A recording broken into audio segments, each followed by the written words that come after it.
morning, everybody. Welcome to the Grind. My name is Bratin, and today's message: culture is everything. I think if you're looking to start a business or a team, it's very important to know how to build a culture. And I believe that there is a 3-step process into building a culture. And we're going to run through the 3 steps today. Step number 1 is going to be you have to believe it. Step number 2 is you have to sell it. And step number 3 is you have to demand it. So let's talk a little bit about believing in it.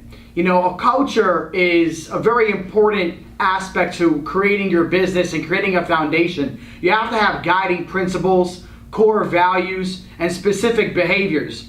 Now, when you're creating your culture, when you're bringing people on board to join your organization, you have to identify the behaviors needed to execute a certain strategy. So you want to take time and identify beliefs needed to drive and sustain those behaviors. So what I encourage you guys to do is ask yourself, do you believe in the values you're talking to your teams about? Does your behavior back up those values? How do you behave? How do you act? If it's not happening in you, it will not happen through you. The most influential message you can send is how you behave.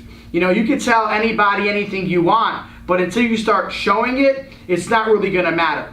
Step number 2 in creating your culture is you have to sell it.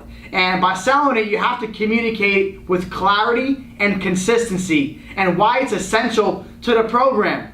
When you're selling your culture, you have to tell people it's who we are. This is how we behave, no exceptions. This is the plan. The plan is infallible. Follow the plan. And you have to have a certain passion and a certain belief when you're selling your culture to the people in your organization. And then step number 3, demand it. It's imperative to hold people accountable to it. So the first thing you want to do is when you bring somebody on board into your organization is set up an expectation. Once the expectation is set up, it's easy to hold accountable. It isn't also necessarily an expectation, it's more so a requirement. And the biggest mistake leaders make is failing to hold people accountable for behavior that is inconsistent with the culture.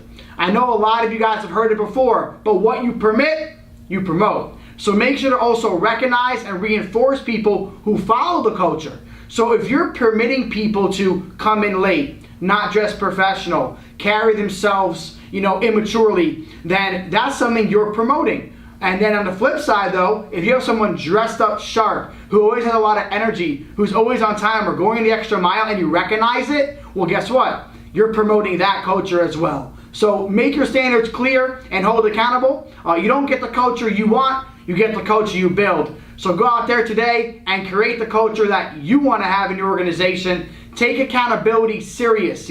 Grade performance from the people in your organization. Create a scale of 1 to 10 in each area of your values and your behaviors.